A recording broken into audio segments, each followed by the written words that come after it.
నమస్తే. నేను Sahiti, internationally certified yoga trainer and nutritionist. నేను తొందరలో క్లాసెస్ స్టార్ట్ చేస్తున్నాను. ఇంట్రెస్ట్ ఉన్నట్టయితే కింద చూపిస్తున్న నెంబర్కి మెసేజ్ లేదా కాల్ చేయొచ్చు. ఇన్స్టాగ్రామ్లో కూడా తప్పకుండా ఫాలో చేయండి. ఇప్పుడు టాపిక్ వచ్చేసి weight loss and also cholesterol గురించి మాట్లాడమని అడుగుతున్నారు కదా చాలామంది. కొలెస్ట్రాల్ అనేది ఈజీగా చెప్తాను చూడండి. కొలెస్ట్రాల్ అనేది 2 టైప్స్ ఉంటుంది. ఒకటి గుడ్ కొలెస్ట్రాల్, ఒకటి బ్యాడ్ కొలెస్ట్రాల్. ఈ బ్యాడ్ కొలెస్ట్రాల్ ఏం చేస్తుంది? పోయి బ్లడ్ వెజల్స్లో కూర్చొని మనకి హార్ట్ అటాక్స్, హార్ట్ స్ట్రోక్స్ ఇట్లాంటివి వచ్చేలాగా చేస్తుంది.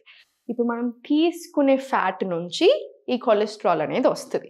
సో మనం ఎలాంటి ఫ్యాట్స్ తీసుకుంటున్నాం అనేది ఇంపార్టెంట్. మళ్ళీ ఫ్యాట్స్లో 3 రకాలు ఉంటాయి. సో మనం ఏది తింటున్నాం అనేది ఇంపార్టెంట్. నట్స్ అండ్ సీడ్స్, మనకి వెజిటేబుల్స్, ఆయిల్స్, వీటిలో నుంచి మనకి గుడ్ ఫ్యాట్స్ వస్తాయి. సో ఎంత తీసుకోవాలో అంత తీసుకుంటే వస్తుంది. ఆయిల్ గానుగ నూనెలు మాత్రమే వాడండి. రిఫైన్డ్ ఆయిల్స్ అస్సలే వద్దు. ఇంక ఇది రిఫైన్డ్ ఆయిల్ ఎప్పుడో ఒకసారి ఎవరో వచ్చినప్పుడు ఇంటికి అనుకుంటే ఓకే, కానీ రోజు వద్దు. అక్కడ పెట్టండి డబ్బులు, ఫుడ్కి పెట్టండి, మీ హెల్త్ మీద పెట్టండి. అప్పుడు హాస్పిటల్స్కి పెట్టాల్సిన అవసరం రాదు. సెకండ్, ఈ కొలెస్ట్రాల్ అనేది ఇంకొకటి బ్యాడ్ కొలెస్ట్రాల్ అనేది మనం తీసుకునే ఫుడ్ నుంచే కదా వచ్చేది. నాన్ వెజ్ ఎక్కువ తీసుకున్నా, బాగా జంక్ ఫుడ్ ఎక్కువ తీసుకున్నా కూడా ప్రాసెసింగ్ ఫుడ్ మెయిన్ విలన్. ఇప్పుడు పిల్లల లైఫ్స్లో అయితే main villain processing food, non veg. ఎందుకు నాన్ వెజ్ తినొద్దు, తక్కువ చేయమని చెప్తే అంత సీరియస్ అవుతున్నారు జనాలు? నాకు అర్థం అవ్వట్లేదు. ఇప్పుడు ఒక నార్మల్ పర్సన్ వచ్చి ఎక్కువ నాన్ వెజ్ తినకండి అన్నారు అనుకోండి, మన పెద్దవాళ్ళైనా ఎవరైనా చెప్తే నువ్వేమైనా న్యూట్రిషనిస్ట్ అంటున్నారు. న్యూట్రిషనిస్ట్ వెళ్ళి చెప్తే నువ్వేమో డాక్టర్ అంటున్నారు. డాక్టర్ వచ్చి చెప్పారనుకోండి, ఈ డాక్టర్కి ఏం తెలీదు అంటున్నారు. ఎందుకు? మనకి ఇష్టం కాబట్టి, మనకి ఇష్టమైంది ఎవరైనా వద్దు అని చెప్తే మనకు నచ్చదు. మీరే ఆలోచించుకోండి, మీ రీసెర్చ్ మీరే చేయండి. మంచిదా రోజు నాన్ వెజ్ తింటే? రోజు 6 గుడ్లు 7 గుడ్లు తింటున్నారు. ఏంటండి అది? అట్లా తింటే మంచిదా? అసలు మంచిది కాదండి. నేను చూస్తున్నాను కదా, నాకు భయం వేస్తుంది. నా దగ్గరికి చాలామంది పేరెంట్స్, పెద్దవాళ్ళు వచ్చి చెప్తా ఉంటారు, అరే మా బాబు వినట్లేదండి, ఇట్లా తింటున్నాడు, మా అమ్మ ఇట్లా చేస్తుందని. నేనేం చెప్తాను? ఎవరు వింటారో మనం వాళ్ళకి చెప్తాం. వినని వాళ్ళకి మీరే అర్థమయ్యేలాగా చెప్పండి. కావాలంటే వెళ్ళి బయట సిచ్యువేషన్ ఎలా ఉందో ఒకసారి చూపించండి. మంచి ఆహారం తీసుకోండి.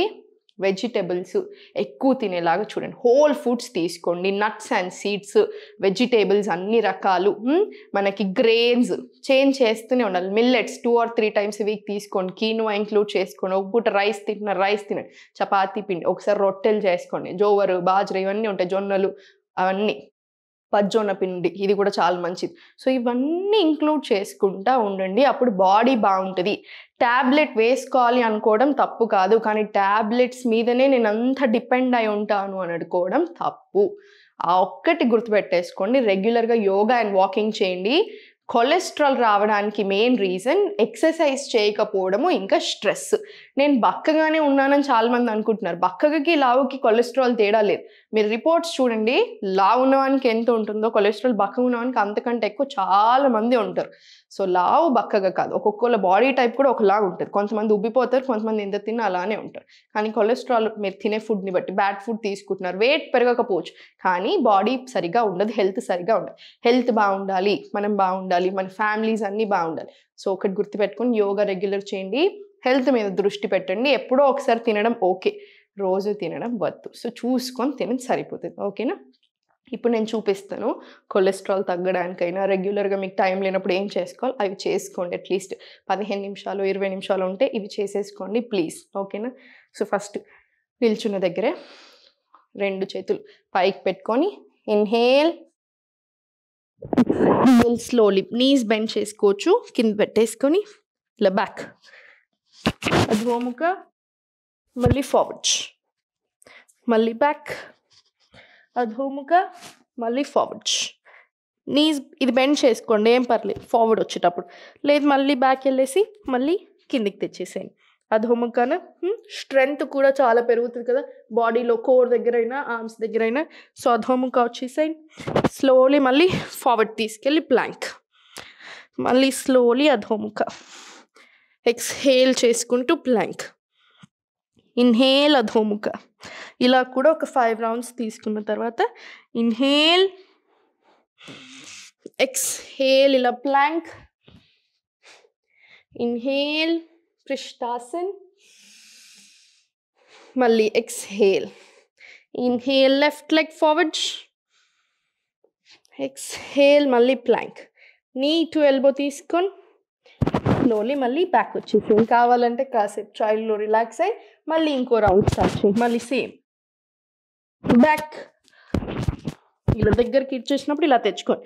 ఈజీ ఉంటుంది మనకి. వెళ్ళేటప్పుడు కూడా మీకు ఎంతసేపు దూరం వెళ్ళగలిగితే అంతసేపు. హ్యాండ్స్ మీద, ఫింగర్స్ మీద, తర్వాత చేతులు. మళ్ళీ slowly back, forward. Inhale back, exhale forward. ఇది ఒక 10 రౌండ్స్ తీసుకున్న తర్వాత స్లోగా రిలాక్స్ అవ్వండి. చైల్డ్లో మీరు 30-40 సెకండ్స్ అయినా రిలాక్స్ అవ్వచ్చు. రిలాక్స్ అయిన తర్వాత మళ్ళీ సేమ్ అడ్వమిక వచ్చేసి నీస్ బెండ్ చేసుకొని forward Malasana. 1 deep breath.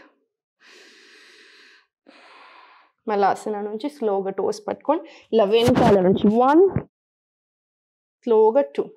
Infertility issues ఉన్న, హార్మోనల్ ఇష్యూస్ ఉన్న, ఇవన్నిటికీ కూడా మనం చేసే ప్రతి ఆసన, ప్రతి డీప్ బ్రెత్ అన్నిటికీ ఏదో ఒక ప్రాబ్లంకి పని చేస్తూనే ఉంటుంది. సో మనకి ఫుల్ బాడీ చేస్తే చాలా మంచిది. మీకు ఏ ఇష్యూ ఉన్నా సరే, ఎక్కడ ఫ్యాట్ ఉన్నా సరే, ఫుల్ బాడీ చేస్తే ఇంకా ఇంకా మంచిది. మళ్ళీ పైకి కిందికి.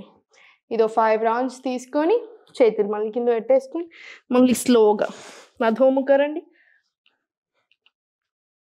బెంచ్, మలాసన్.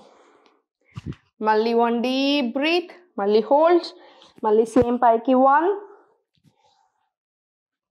2, ఇలా 2 రౌండ్స్ తీసుకుని చాలు. మళ్ళీ సేమ్ అధోముఖ, మళ్ళీ మలాసన్. ఇది 5 రౌండ్స్ రిపీట్ చేసుకోండి. రిపీట్ చేసుకున్న తర్వాత స్లోగా పైకి.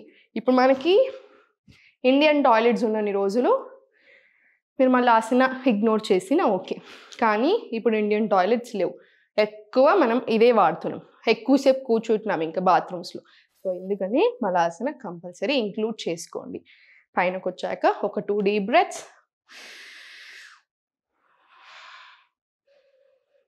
మీరు ఇదంతా చేశాక మనకి చెమట వస్తుంది, ఆ డీప్ బ్రెత్స్, బాడీ అలిసిపోతుంది కదా, చాలా బాగా అనిపిస్తుంది. మెంటల్గా అయినా ఫిజికల్గా అయినా నా హ్యాపీనెస్ తెలిసిపోతుంది అనమాట. ఇమ్మీడియట్గా రిలాక్సింగ్గా కూడా అనిపిస్తుంది.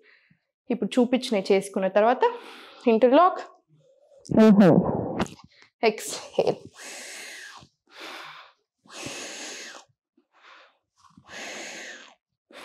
ఇలా ఇది కూడా 20 రౌండ్స్ చేసుకోండి. 20 రౌండ్స్ చేసుకున్న తర్వాత స్లోగా లాస్ట్కి జంపింగ్ జాక్స్ తీసుకోండి. ఏదైనా బాడీలో పెయిన్ అనిపిస్తే ఇలా స్లోగా తీసుకోండి, లేకపోతే నార్మల్ ఇలా. ఇది 20 రౌండ్స్ తీసుకున్న తర్వాత ప్రాణాయామం లేదా మెడిటేషన్ కంపల్సరీ.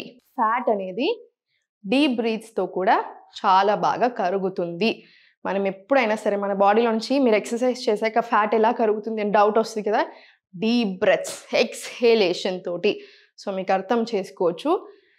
మీరు బెడ్ రెస్ట్లో ఉన్నా సరే, మీరు ఈ ఆసనాస్ అన్నీ చేయలేకపోతున్నా సరే, ఎందుకంటే నడుము నొప్పి లేదా ఇంకేదైనా ప్రాబ్లం, సర్జరీ అయి ఉన్నారు, ఇట్లా ఉంటే ప్రాణాయామం చేసుకోండి, డీప్ బ్రీత్స్ తీసుకోండి, కాసేపు మెడిటేషన్.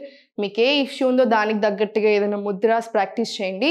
అయినా కూడా మీరు కరెక్ట్ ఫుడ్ తీసుకుంటే మీరు డిజైర్డ్ వెయిట్కి వస్తారు, మీరు హెల్దీగా ఉంటారు. సో డీప్ బ్రీత్స్ చాలా చాలా పవర్ఫుల్. సో ఇవన్నీ ఫాలో చేసేసేయండి.